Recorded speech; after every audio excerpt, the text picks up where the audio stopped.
un versículo en el libro de Ruth, capítulo 2, versículo 20. Libro de Ruth, capítulo 2, versículo 20.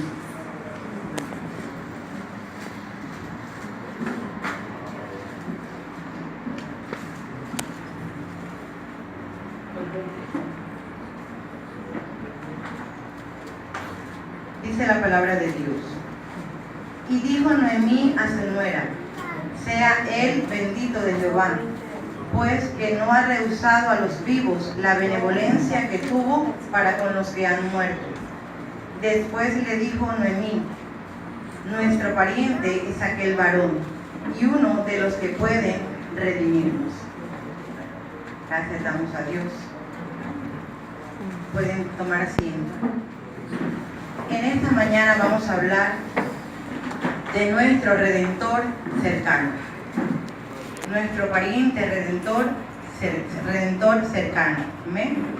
El libro de Ruth, esta corta obra de escasos 4 capítulos, es como un oasis en medio de un desierto.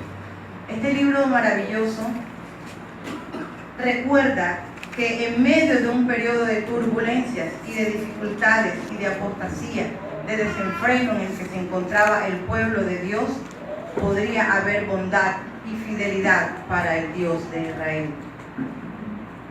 Este libro fue escrito en medio del tiempo de los jueces. Él comienza diciendo: aconteció en los días que gobernaban los jueces. En este periodo no había un rey. El pueblo, dice la palabra de Dios, que hacía lo que bien le parecía, lo que le daba su gana, hacía lo que quería. Había un desenfreno. En medio de todo este caos, en medio de todo este medio caótico, surge esta hermosa obra literaria llamada Ruth, en donde nos muestra que en Dios no hay acepción de personas ni de razas, que una gentil proveniente de un pueblo idólatra, de un pueblo desenfrenado en la idolatría, se podría convertir en una fiel seguidora del único Dios verdadero. Este libro nos muestra todo esto. El libro comienza relatando, el pasaje que leímos habla de Noemí y su nuera. Conocemos esta historia. Había un hombre llamado Elimelech que tenía una mujer llamada Noemí y tenía 2 hijos, que eran... ¿Quiénes eran los hijos? Malón y Kelión. Estos eran los hijos. Era una familia conformada por 4 integrantes. Pero pasaron un momento de crisis, un tiempo de hambre. Dice la Biblia que había escasez en medio del pueblo donde ellos estaban, que era Belén. En estas épocas bíblicas, el hambre, la escasez era un poco conocida, era bastante conocida. Había muchas cosas que lo provocaban. Habían prolongadas sequías, no había muchas veces lluvia y esto provocaba escasez de alimentos. También había muchas plagas que consumían la vegetación por el mismo juicio de Dios muchas veces por la infidelidad de su pueblo. También había muchas incursiones enemigas que en esta época estaba sucediendo mucho, que era que venían enemigos de Israel de afuera, venían y saqueaban su tierra y la dejaban pobre y la dejaban en medio de una escasez y de una sequía total de alimentos. Esto le aconteció a esta familia. Vino la dificultad, vino la escasez, vino el hambre. Y Elimelech pensó que la mejor decisión era huir, era escapar hacia otro lugar donde de pronto encontrara bendición, donde estuviera allí la mano de Jehová y no en la tierra que Dios le había puesto. Y él huyó con su familia. Dice la Biblia que huyeron a Moab, a la región de Moab. Allí se establecieron. Allí sus hijos conocieron a mujeres moabitas y se casaron con ellas.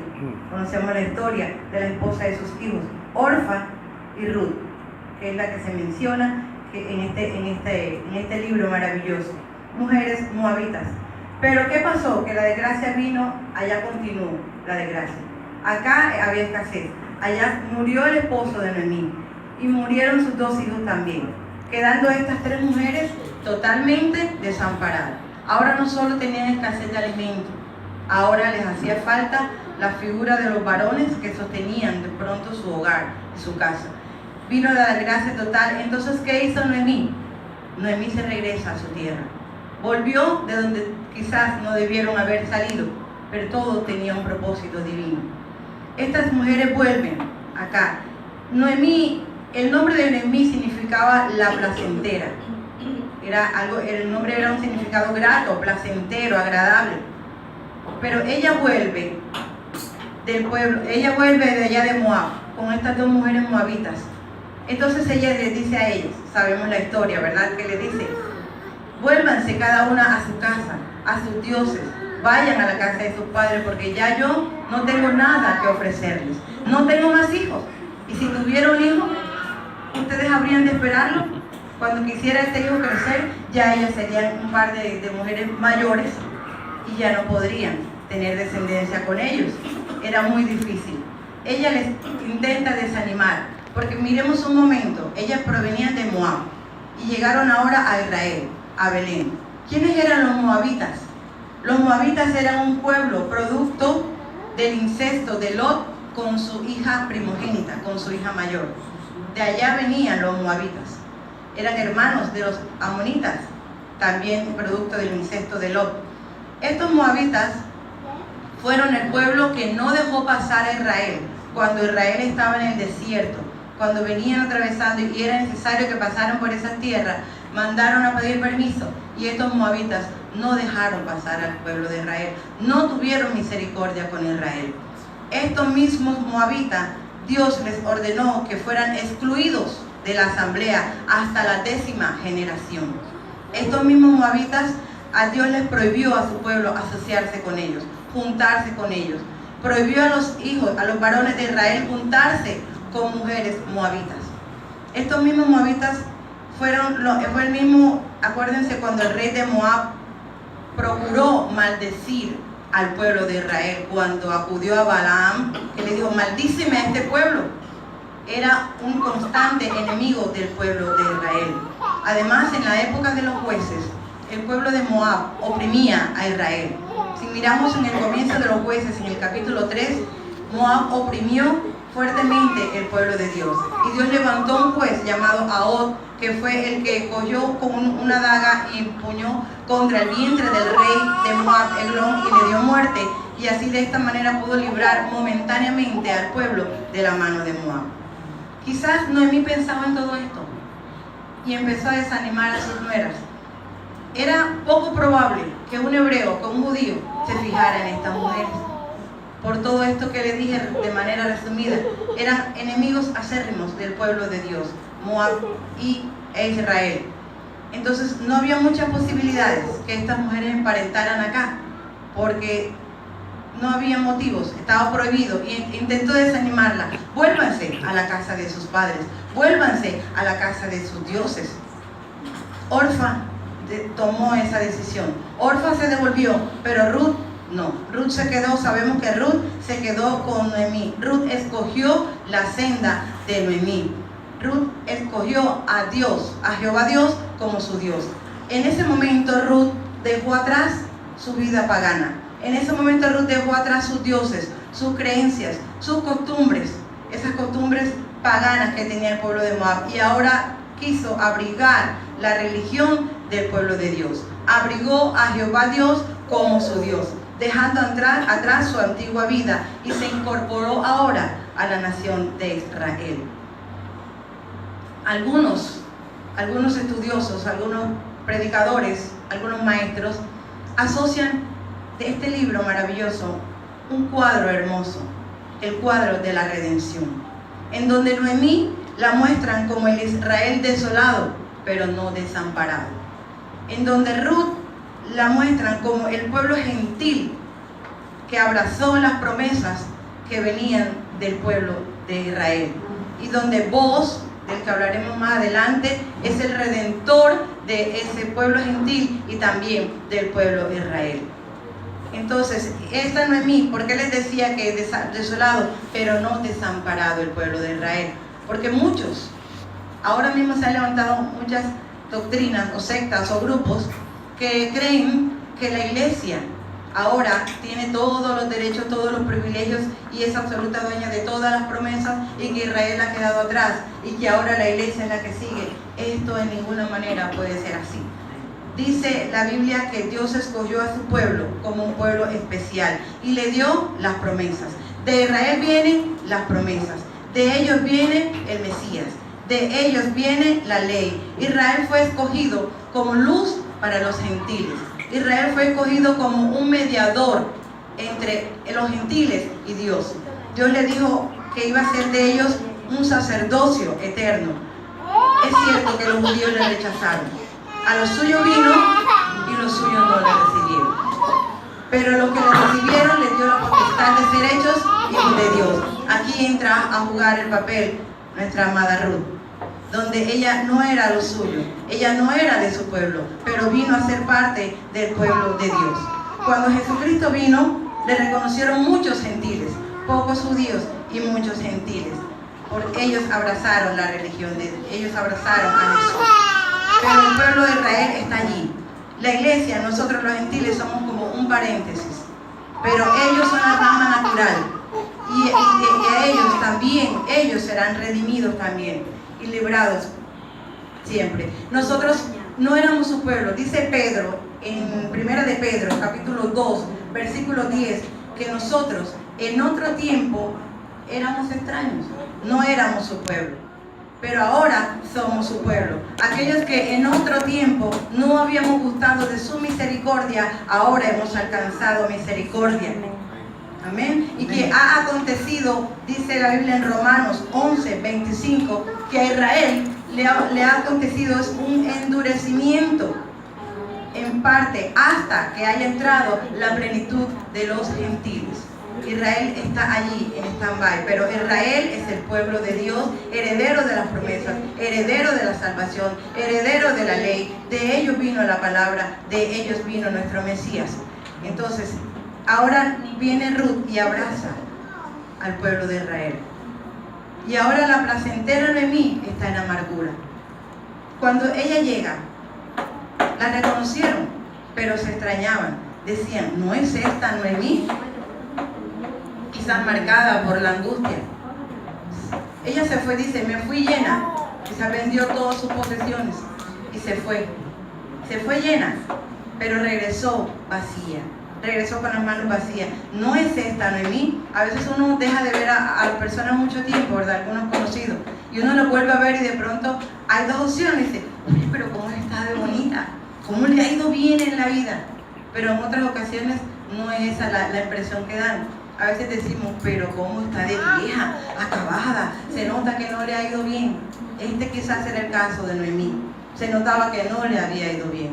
Ella dice, ya no me llamen placentera, ya mi vida no es placentera. Ahora llámenme amarga, porque mi vida es amarga. Llámenme Mara, porque en amargura estoy, porque en amargura he sido puesta. Entonces ahora venía un futuro incierto para estas dos mujeres. Y en el pasaje que leímos, dice, y dijo Noemí a su nuera, sea él bendito de Jehová, pues que no ha rehusado a los vivos la benevolencia que tuvo para con los que han muerto. Después le dijo, Noemí, nuestro pariente es aquel varón y uno de los que pueden redimirnos. Aquí entramos en materia de la redención. Estas dos mujeres necesitaban ser redimidas. ¿Qué es la redención? La redención es ser liberado mediante un rescate. Cuando alguien paga un rescate por algo o por alguien, por una persona, por una propiedad. Antiguamente había en Israel una ley. Vamos a mirar Levítico capítulo 25. Téngalo allí abierto. Ahorita lo leemos. Téngalo allí. La Biblia nos habla de los deberes del rescate. A ver y les explico. La gente o las personas, Noemí y Ruth, necesitaban ser rescatadas. Antiguamente había necesidad de un goel. ¿Qué era un goel? Un rescatador o un redentor. Ellas necesitaban un goel. Este goel o redentor tenía 4 deberes, según la Biblia. Vamos a mirar Levítico 25. que dice: cuando tu hermano empobreciere y vendiere algo de su posesión, entonces su pariente más próximo vendrá y rescatará lo que su hermano hubiere vendido. Un goel o un redentor tenía la obligación, era un pariente cercano o próximo a la persona que empobrecía y tenía que vender sus propiedades, tenía que vender su tierra. Entonces, ¿qué pasaba? Que en la ley judía tenía que haber un redentor, un goel, que llegara, tenía que ser familiar, tenía que ser próximo, cercano. Si alguien tiene un hermano, este era el goel. Si no tiene un hermano, sino un tío, en su genealogía, el próximo, el más cercano, tenía que venir y redimir la tierra. Tenía que venir y rescatar la tierra que había sido perdida por esta persona cuando empobreció. ¿Cuál era otro deber del goel? Era obligado a rescatar a la persona cuando era vendida como esclavo. Algunos empobrecían. Vamos a mirar en el mismo Levítico, en el versículo 47 y 48.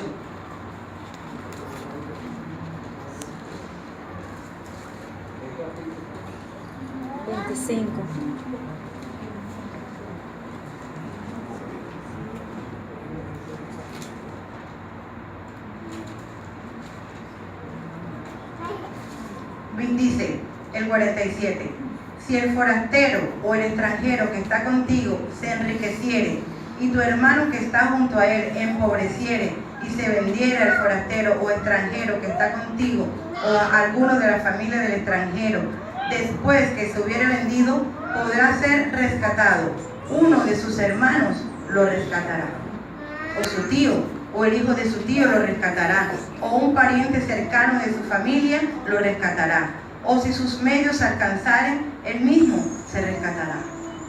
Se vendían cuando eran muy pobres y se vendían como esclavos, como siervos, para poder sobrevivir. Entonces un goel, un redentor, el más cercano, el más próximo, podía venir y rescatarlo, pagar un rescate y rescatar a esa persona de su esclavitud. Otro deber del goel era también vengar la muerte de alguien cuando moría. En Números 35:19, la Biblia nos dice que el vengador, o sea, alguien cercano, alguien próximo, el vengador de la sangre, él le dará muerte al homicida cuando lo encontrara, él lo matará. También debía vengar la muerte de su hermano, de su pariente cercano. Esto era otro deber del goel, del redentor. Otro deber del goel era casarse con la viuda de su pariente fallecido, a fin de darle descendencia. Esto lo podemos ver en Deuteronomio, capítulo 25, versículo 5.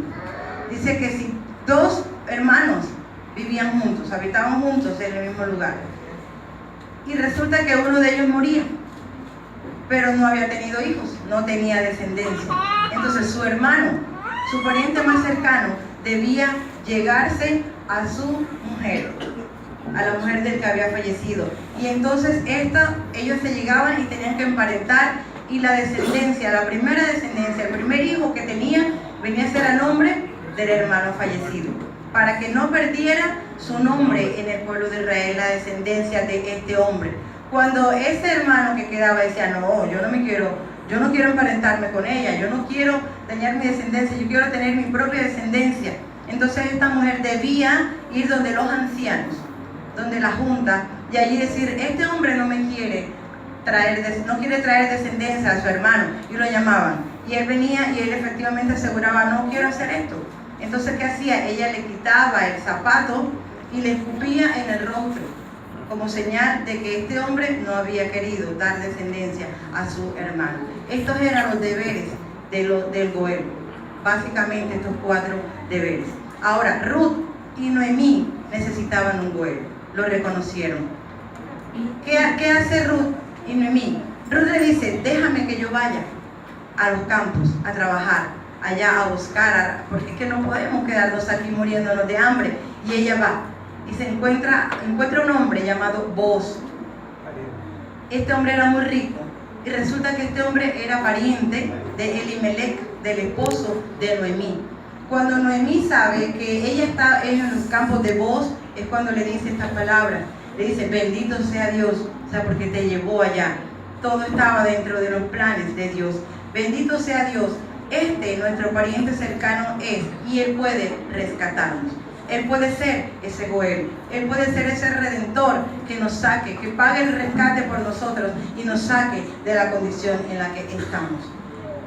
Entonces ahora, en este primer punto, ellas reconocían que necesitaban un Goel o un Redentor. Y nuestro punto nos aplica a nosotros también. La necesidad de un Redentor. Noemí y Ruth tenían la necesidad de un Redentor. Israel tenía la necesidad de un Redentor también. Amén. Entonces ella planea. Noemí planea y le dice, bueno, tú vas a ir allá ahora. Y tú te vas a ir donde él se acuesta. Y tú te vas a colocar a los pies de él. Allí tú te vas a dormir, que nadie te vea. Te vas a acostar a sus pies.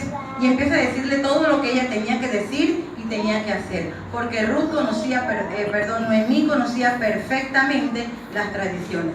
Conocía perfectamente todo lo que debía hacer. Ruth era una moabita que no conocía, pero fue instruida por Noemí. Entonces Ruth se va, y cuando ya dice que cae la noche y Boaz va a descansar, Ruth viene y se la acuesta allí a sus pies.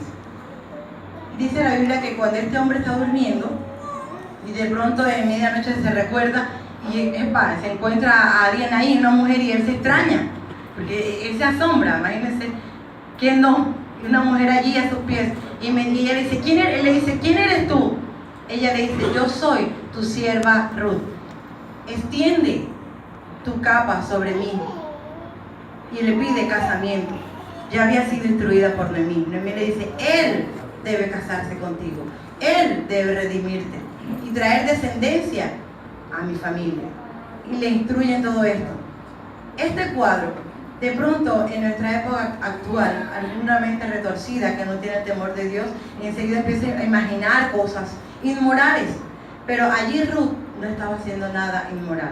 Allí Ruth le dice, extiende tu capa. Este pasaje es una hermosa comparación entre el idilio de Jehová Dios el Redentor y su pueblo Israel.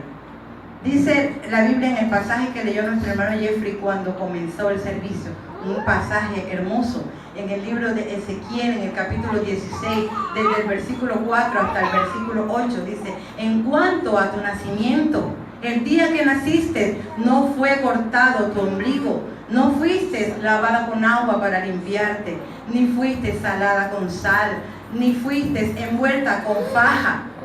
El día de tu nacimiento, dice, no hubo ojo que se compadeciera de ti, que hiciera algo de ti, algo de esto sobre ti, ni que tuviera de ti misericordia, sino que fuiste expulsada, arrojada a la faz del campo, allí el día de tu nacimiento. Y le dice, y yo pasé junto a ti, y te vi envuelta en su sangre, y te dije, vive. Sí, te dije, vive cuando estabas envuelta en tus sangres, te dice el Señor. Y te hice multiplicar como se multiplica la hierba del campo. Y creciste, y llegaste a ser grande, y llegaste a ser hermosa, y tus pechos se habían formado, y tu cabello había crecido, pero estabas aún desnuda y descubierta. Y nuevamente pasé junto a ti, y vi que tu tiempo era tiempo de amores, y extendí mi manto sobre ti, y cubrí tu desnudez, y te hice pacto, te juré pacto, y te dije, mía eres, y fuiste mía, dice el Señor. También extendió el manto, dice. Esto es una hermosa alegoría en donde muestra cómo Israel se formó, cómo progresó, cómo abandonó a Dios, cómo se separó de Dios. Sin embargo, el amor y la misericordia de su Redentor estaban allí permanentemente para librarla y para rescatarla. Dice Éxodo en capítulo 6, versículos 5 al 6, que Dios escuchó el gemido de los hijos de Israel, a quienes los egipcios hacían servir con dura servidumbre. Y le dice, yo soy Jehová, yo te saqué de debajo de las tareas pesadas de Egipto y te libraré de su servidumbre y te redimiré.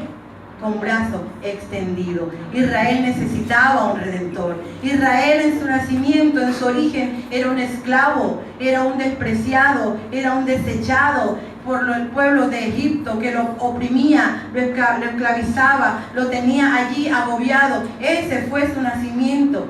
En medio de su aflicción y de su dolor, la mano poderosa de Dios estaba siempre con ellos. Les hacía multiplicar. El rey mandaba que mataran a los que nacían, a los hebreos que nacían, pero estos más se multiplicaban y más se multiplicaban milagrosamente, porque la divina providencia estaba allí actuando, guardándoles y cuidándolos. En medio de su nacimiento era un pueblo lleno de oprobio, esclavo, de dificultades, donde no había misericordia para él. Pero su Redentor lo miró, escuchó el gemido, el clamor y la dura servidumbre que ellos tenían, y Dios extendió su mano.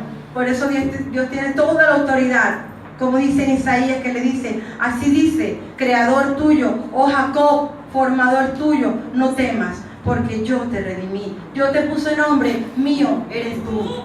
Yo deshice como a nube tus rebeliones y como a niebla tus pecados. Vuélvete a mí, porque yo te redimí. Dios fue su redentor. Fue el redentor del pueblo de Israel. Y a medida que Israel fue creciendo, se fue haciendo hermosa, como dice la alegoría. Se fue alejando de Dios, tras dioses, tras otros dioses. Por eso dice la Biblia que estaba desnuda. Y sin embargo, Dios no lo abandonó, no lo desamparó, sino que extendió su manto. Esto era lo que Ruth le decía, extiende tu manto. Ruth le estaba diciendo a vos, necesito tu protección. Necesito que hagas un pacto conmigo. Necesito que me des tu protección. Como Israel la necesitaba, Dios dice, yo pasé junto a ti y vi que era tiempo de amores. Y extendí sobre ti mi manto y cubrí tu desnudez. Y en una parte dice, no sabías que yo te cuidaba. Dios estaba allí tratando con su pueblo. Jehová era el Goel, el redentor del pueblo de Israel. Hoy en día, este cuadro hermoso también es para nosotros, la iglesia de Cristo, para los creyentes. Nosotros estábamos perdidos y esclavos en el pecado. Estábamos destituidos de la gloria de Dios. Por cuanto habíamos pecado, dice, por cuanto todos pecaron, todos estaban destituidos de la gloria de Dios. Éramos esclavos de la carne, éramos esclavos del pecado, éramos esclavos del diablo. No había quien nos redimiera, no había quien lo hiciera, porque entre nosotros no podíamos hacerlo. Era imposible que el mismo ser humano se redimiera. Dice en el libro de los Salmos, en el capítulo 49, en los versículos 7 y 8, que ninguno, dice, eso da un reto contra los que confían en la riqueza. Ninguno de los que tienen riquezas, dice el Salmo, ninguno de los que tienen grandes cantidades de fortuna, ninguno de ellos podrá en manera alguna redimir al hermano, ni dará a Dios por su rescate. Porque la redención de su vida es de gran precio y no lo logrará jamás, dice el libro de los Salmos, capítulo 49, versículos 7 y 8. Era imposible que alguien pudiera rescatar mi vida. Era imposible que alguien pudiera hacerlo. Entonces hubo una voz en el cielo, ¿a quién enviaré? ¿Quién irá por nosotros? Y nuestro amado Goel, nuestro amado Redentor dijo, yo iré por ellos. Necesitábamos un Goel al igual que Ruth y que Noemí, que nos redimiera y que nos rescatara. Y esto lo hizo Jesús. Dice Romanos capítulo 8, versículo 3, que lo que era imposible para la carne, por cuanto eran débiles, por cuanto éramos semejanza de carne, Dios envió a su Hijo en semejanza de carne y de pecado, y a causa del pecado condenó el pecado en la carne. Dice la Biblia que Él descendió y encarnó para ser nuestro pariente más cercano. Él se convirtió en nuestro Goel, se convirtió en nuestro pariente cercano cuando Él encarnó, cuando Él vino a la tierra y tomó forma y semejanza de hombre, se convirtió en nuestro pariente cercano. Ahora teníamos un Goel, ahora teníamos un Redentor, y Él se dio a sí mismo por nosotros, para redimirnos de toda iniquidad y para purificar para sí un pueblo. Y allí entramos nosotros. Gracias a Jesús. Doy gracias a Jesús, mi Goel, mi Redentor, porque Él pudo librarnos de la muerte. Allí cuando estábamos envueltos en nuestras sangres, en nuestra suciedad, como el pueblo de Israel, así nosotros estábamos también envueltos en nuestra suciedad, en nuestras vilezas, en donde nadie se compadecía de nosotros, en donde nadie tenía misericordia de nosotros. Y vino nuestro amado Goel, nuestro amado Jesús, nuestro amado Redentor, y puso su vida en mi lugar. Y pagó un rescate alto para que yo pudiera tener libertad. Puso su vida para ti, como dijera un predicador. Dice, Él vivió mi vida para que yo pudiera vivir su vida. Él puso su vida en rescate por muchos, dice Mateo. El Hijo del Hombre no vino para ser servido, sino para servir y para dar su vida en rescate por muchos. Allí en la cruz del Calvario, Jesús, el Hijo de Dios, fue el Goel, fue el pariente redentor más cercano de la humanidad. Y en el Hijo de Dios podemos encontrar redención para nuestros pecados. En Él tenemos redención por su sangre. Por su sangre tenemos redención y el perdón de nuestros pecados. Amén. Ahora, resulta que ya ellas sabían que necesitaban un redentor. Y entonces vino Noemí, puso sus ojos en su Goel, en su Redentor, que era vos. Pero entonces, ¿qué le dice vos? Yo no soy tu pariente más cercano. Hay uno más cercano que yo. Él te debe redimir. Y si él no quisiera hacerlo, entonces yo te redimiré. Entonces Ruth se va donde Noemí y le cuenta todo lo que pasó. Y ella le dice, no te preocupes, que esto se resuelve mañana. Y así fue. Ya vos se había enamorado de Ruth, ya vos se había aprendido de ella, pero él no podía volarse la ley. El pariente más cercano era el que debía redimir, y él era un pariente, pero no era el más próximo. El próximo era otro. No sé si se llamaba fulano, pero la Biblia dice que había un fulano. Y entonces, ¿qué hizo vos? Vos sube a la puerta y se sienta allí, junto a los ancianos, porque tenía que tener testigos allí, junto a unos testigos allí. Y entonces él se sentó a esperar, él tiene que pasar por aquí. Y entonces pasa el fulano y le dice, hey fulano, ven acá. Y entonces este hombre viene y se acerca. Este hombre yo creo que ni sabía lo que estaba pasando. El plan de Dios era con vos. Vos era el hijo de Rahab, la ramera. Entonces, él tomó a 10 varones de los ancianos de la ciudad y se sentaron allí con él. Entonces se le dijo al pariente, Noemí, que ha vuelto del campo de Moab, vende una parte de las tierras que tuvo nuestro hermano Elimelech. Y yo decidí hacértelo saber para que tú la compres, porque tú eres el pariente más cercano. Aquí viene el segundo punto. El rescate de la tierra como del campo de la heredad. El primero le plantea el negocio, el asunto de la heredad de la tierra. Acuérdense cuando les dije al principio que uno de los deberes de los Goel era rescatar la tierra, ¿verdad? Rescatar la tierra. Aquí en este rescate de la tierra, hermanos, hay algo interesante y muy hermoso. En la ley oriental, la tierra solo podía ser vendida a un familiar para poder ser rescatada con más facilidad. Si una mujer enviudaba y vendía sus posesiones, sus heredades a un extraño, el pariente más cercano podía venir y anular eso. Podía anular esa transacción y podía comprar la tierra.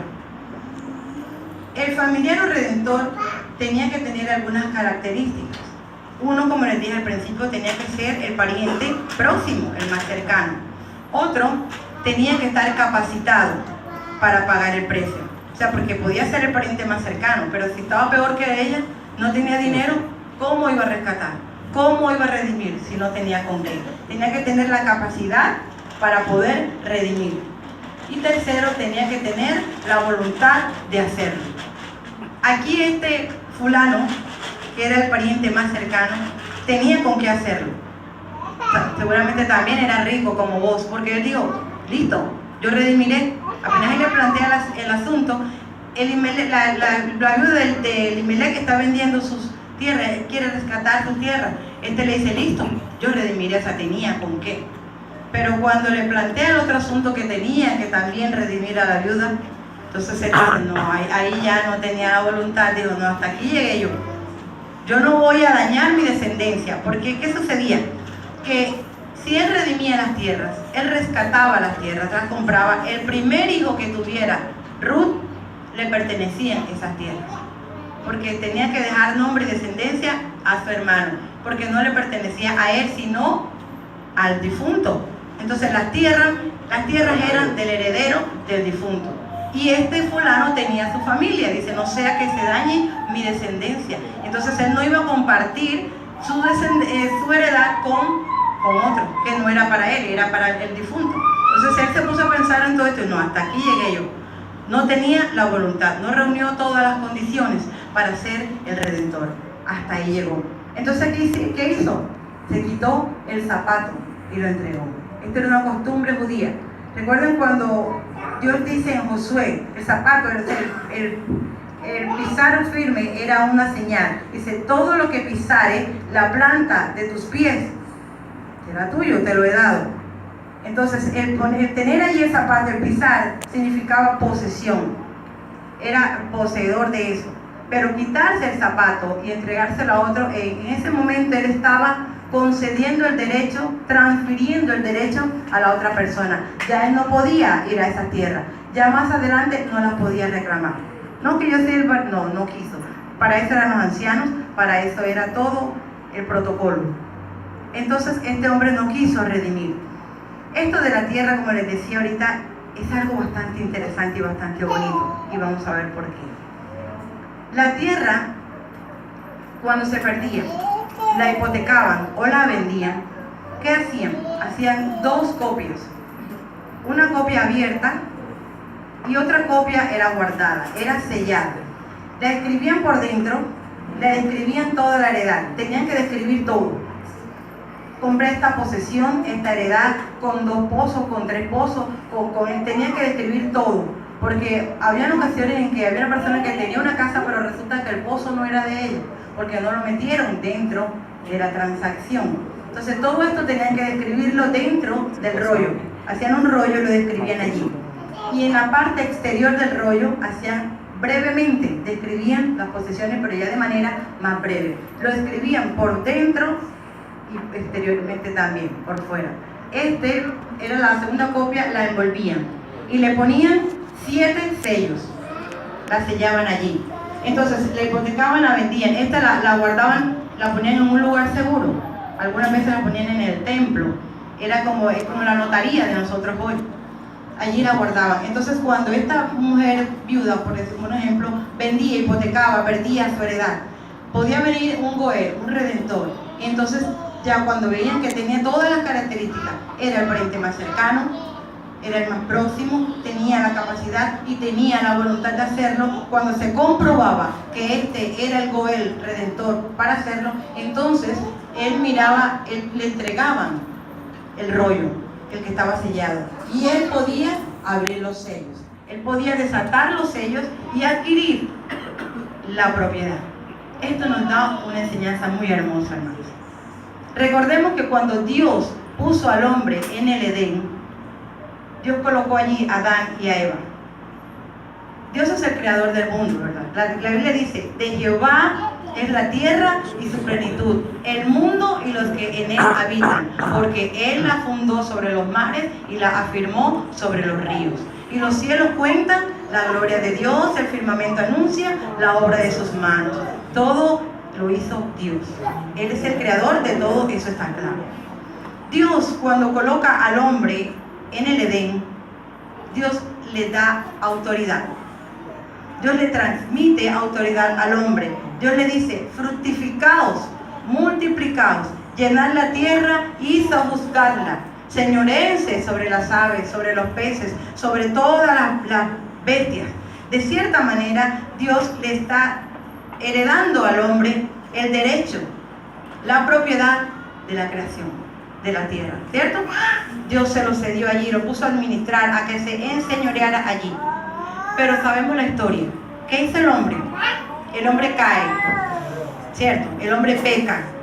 El hombre rompe el pacto que hizo con Dios. Cuando el hombre peca, cuando el hombre hace esto, no solamente le está entregando su voluntad, no solamente perdió la dignidad, la salvación, no solamente perdió la vida, sino que también cedió los derechos que tenía sobre la creación. Y se la entregó a Satanás. Así como le entregó su voluntad, así como se hizo ahora esclavo y ahora necesitaba un Goel, un redentor, también entregó a Satanás, le cedió de cierta manera la administración del mundo. La Biblia dice que Satanás es el Dios de este siglo. Cuando Jesucristo vino a la tierra, ¿qué hizo Satanás? Le dijo: todo esto te daré si postrado me adorares. ¿Con qué autoridad le estaba diciendo Satanás al Hijo de Dios que le iba a dar lo que le pertenecía? Porque a él le habían cedido, el hombre le cedió a Satanás esto, sin saber todo lo que iba a trascender el hombre, todo lo que perdió allí, el control de todo. Ahora podemos ver a un mundo caótico. Muchas personas se expresan y dicen: ¿cómo un Dios tan misericordioso y tan grande pudo ser un mundo tan cruel? ¿Cómo existe tanta maldad? ¿Cómo permite que niñas sean violadas? ¿Cómo permite que haya tanto homicidio y tanta maldad? Pero Satanás tiene el control de este siglo, del sistema de cosas. Pero ahora viene algo maravilloso. Cristo, cuando vino a la tierra, no solo redimió nuestra vida, sino que vino a rescatar todo lo que se había perdido. Entonces ahora podemos ver un cuadro maravilloso en el libro de Apocalipsis, capítulo 4 y 5. Allí hay un panorama espectacular. La Biblia nos menciona que hay 24 ancianos, que hay 4 seres vivientes, hay una adoración celestial, están adorando allí. Y dice la Biblia que Juan, en el capítulo 5, nos dice que Juan observa que en el trono, el que está sentado en el trono, tiene en su mano derecha un rollo, escrito por dentro y por fuera, y que ese rollo tiene 7 sellos. Y entonces Juan dice que se levantó un ángel, y empieza a decir el ángel: ¿quién es digno de desatar los sellos, de abrir los libros y de desatar los sellos? Y empiezan a buscar y no encuentran a nadie digno, ni en el cielo, ni en la tierra. No hay nadie digno de abrir el libro ni de desatar los sellos. Y entonces Juan empieza a llorar en angustia, empieza a llorar mucho porque no se encontró a nadie digno. Entonces llega uno de los ancianos y le dice: no llores. Una parte maravillosa, le dice: no llores, porque he aquí que el león de Judá, la raíz de David, ha vencido para abrir el libro y desatar los sellos. El Goel Redentor era Jesús, que no solo vino a redimir al hombre, sino también lo que el hombre había perdido. Dice que allí dice: vi a uno como cordero inmolado, que pudo tomar de la mano derecha y tomó el rollo, y él fue digno de desatar los sellos. Y dice la Biblia que los ancianos explotan en adoración. Comienzan a decir los ancianos, allí todos se postran y empiezan a dar un cántico donde dicen: digno eres de tomar el libro y de abrir sus sellos, porque tú fuiste inmolado y con tu sangre nos has redimido de todo linaje, de todo pueblo y de toda nación, y nos has hecho reyes y sacerdotes, y reinaremos sobre la tierra. Ahora el heredero, el Goel, venía a rescatar la tierra. Estamos esperando esa maravillosa redención. La Biblia dice que la creación aún gime y aún está en dolores de parto, esperando la manifestación de los hijos de Dios, esperando que el Goel rescatador venga e instaure su reino de justicia, y finalmente se ha quitado el dominio de una vez por todas a Satanás. ¿Y quién más que la raíz y el linaje de David? Él es el pariente más cercano que puede redimir la tierra. Así dice Hebreos 2:14: Así que por cuanto los hijos participaron de carne y de sangre, Él también participó de lo mismo, para poder destruir por medio de la muerte al que tenía el imperio de la muerte. Esto es, al diablo. Amén. ¿Cuántos se gozan? Porque nuestro Goel pudo destruir, pudo vencer. Esto es maravilloso. El único digno de desatar los sellos. En esa escritura, este pasaje nos recuerda mucho a Jeremías. ¿Han leído Jeremías? Cuando Jeremías vende su heredad. Compra, la heredad de un primo suyo. Y ahí nos da una explicación de lo que les estoy diciendo, de las 2 copias donde colocan los 7 sellos. Esto era maravilloso, porque me recuerda mucho. Allí en ese documento, allí se escrituraba que alguien había adquirido lo que le pertenecía a otra persona. Y entonces el Goel rescataba. Esto me recuerda mucho a mi amado Señor Jesús, que dice la Biblia que en la cruz del Calvario Jesucristo tomó el acta, tomó lo que estaba en nuestra contra, todo aquello que decía eres mío, tomó la ley del pecado, tomó la esclavitud del pecado, tomó todo eso y lo anuló, lo colocó públicamente en la cruz del Calvario, diciendo: ahora eres mi propiedad, ahora yo tomo tu lugar, ahora yo te rescato, ahora yo te libero y tomo tu lugar. Y pagó la deuda que yo tenía. Y esa deuda que estaba establecida en ese documento, Jesús, el Hijo de Dios, la pagó por mí y lo exhibió en la cruz del Calvario. Cuando miramos a la cruz, podemos ver a nuestro Redentor, a nuestro Salvador, amén, que nos ha podido librar de todo. Esto es maravilloso. El tercer punto es el resultado de asegurar descendencia, Noemí necesitaba asegurar descendencia.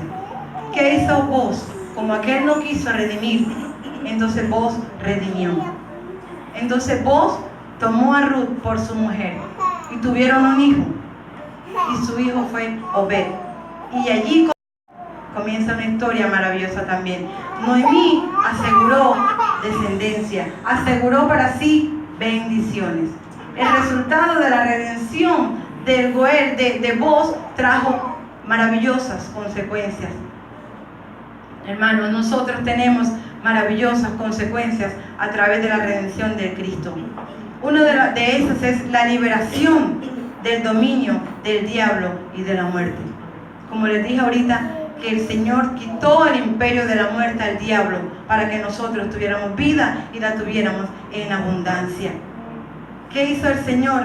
Nos liberó del dominio del diablo y de la muerte. Dice la Biblia en Romanos que el pecado ya no se enseñorea sobre nosotros, que nosotros antes éramos esclavos del pecado. Por eso es que a partir de la redención de Cristo, todo aquel que diga: soy un redimido, Jesús me rescató, Jesús pagó el precio por mí, ahora no puede vivir el pecado, no puede enseñorearse de él, porque ya Cristo lo libró del dominio del pecado, del diablo y de la muerte. Y el pecado ya no puede tener señorío ni dominio sobre nuestras vidas.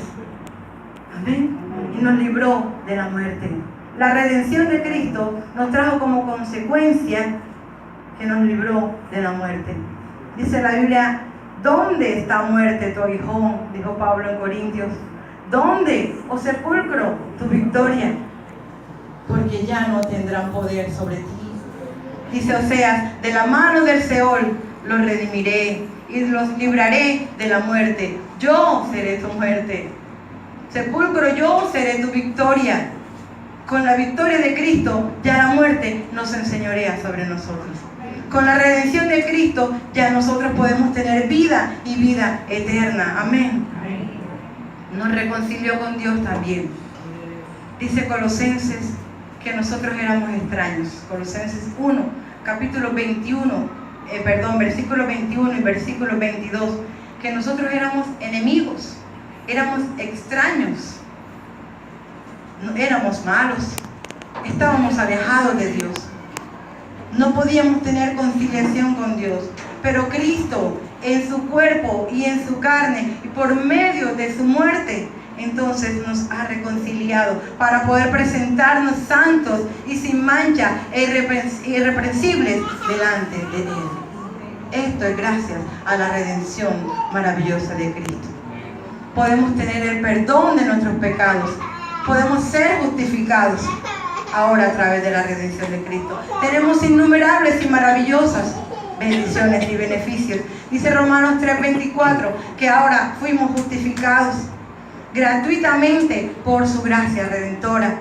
O sea, mediante la redención que es en Cristo Jesús. Tenemos redención a través de la sangre y tenemos el perdón de nuestros pecados. Nuestro Goel, Jesucristo, hizo lo más difícil. La parte más difícil era rescatarnos, porque no había esperanza, porque no había opción. Él hizo la parte más difícil. Él pagó el precio, porque nosotros no podíamos hacerlo. Ahora, nuestra parte es vivir, es llevar una vida de absoluta fidelidad hacia nuestro Redentor. Noemí ahora volvía a ser placentera. Ahora volvía a ser aquella mujer grata, aquella mujer feliz, porque había recuperado en gran manera lo que había perdido. Porque un Goel vino y tuvo misericordia de ellas. Y ya su vida amarga, ya sus pesares, ahora tuvieron una esperanza, ahora tuvieron una luz. Nosotros vivíamos amargos, vivíamos perdidos, vivíamos sin esperanza y sin luz. Pero Jesús, nuestro Goel, nuestro amado Redentor, vino y en la cruz del Calvario encontramos la esperanza. Cada vez que miramos a la cruz de Cristo, miramos su afrenta, la maldición que cayó sobre Él, la maldición de mi pecado, la maldición de mi afrenta, la maldición de mi maldad, toda la llevó Él, por amor y por misericordia. Se hizo mi pariente más cercano, dejó su trono de gloria, dejó su estatus de gloria para venir a hacerse como yo, para poder ser mi pariente próximo y poder redimirme. A Él sea la gloria, la alabanza por los siglos de los siglos. Amén. Amén. Gracias te doy en esta mañana, Señor. Gracias, oh Dios, por tu maravillosa presencia. Gracias, Señor, por tu sacrificio maravilloso en la cruz. Porque sin Él, oh Dios, no hubiera sido posible mi redención. Sin Él, oh Dios, no hubiera tenido oportunidad. Sin ti, Señor Jesús, seguiría perdida. Seguiría vagando, Señor, errante en este mundo de maldad. Pero ahora cuando veo a la cruz, veo a mi Redentor allí. Pero cuando veo a la cruz, puedo decir, llevaste mi pecado, llevaste mi maldad, porque no merecías morir por mí, oh Dios. Como cordero fuiste llevado al matadero. Enmudeciste, no abriste tu boca para defenderte, porque tenías que llevar mi carga. No tenías que hacerlo, tú quisiste hacerlo, porque de tal manera nos amaste, que viniste a este mundo para salvar lo que se había perdido, para salvar lo que no tenía esperanza. Pagaste un precio, y tú eres el único digno de abrir los libros. Tú eres el único digno de desatar los sellos. Tú eres el único digno de adquirir lo que yo había perdido. Tú eres el único digno de adquirir lo que por mi necedad había cedido. Yo era esclava del pecado. Mi vida era esclava del pecado, Señor. Pero un buen día llegaste y me vistes envuelta en mi iniquidad. Y vistes envuelta mi vida en la perdición. Y me dijiste, vive. Y me diste tu vida, oh Jesús, para que yo pudiera tener vida. Y te doy gracias porque por ese sacrificio, por ese rescate, hoy tengo una oportunidad maravillosa. Hoy puedo heredar lo que tiene preparado para mí en el reino de los cielos. Ayúdanos, Señor Jesús, a permanecer fieles y a no tener en poco la redención del Hijo de Dios, a no tener en poco el maravilloso rescate que hicieron por mi vida, oh Dios. Gracias te doy, Señor. Guarda nuestras vidas del maligno. Guárdanos, Señor, y nuestra alma espera la gran redención, esa que dice, erguíos vuestra cabeza, porque el día de vuestra redención está cercano, cuando ya no habrá más dolor, cuando ya no habrá más llanto, cuando ya no habrá más tristeza, cuando la iniquidad será terminada y cuando instaurarás tu reino de equidad y de justicia. Oh, gracias te doy en esta mañana. Gracias te doy, mi Señor, por tu amor y por tu misericordia, porque cubriste mi pecado con tu sangre, porque cubriste mi maldad, oh Señor, porque nos has dado la oportunidad de vivir, porque nos has dado la oportunidad, Señor, de triunfar y de tener, oh Dios, lo que habíamos perdido, Señor, la vida eterna, la salvación, las promesas, oh Dios. Gracias te doy en esta hermosa mañana, en el nombre de Jesús. Amén.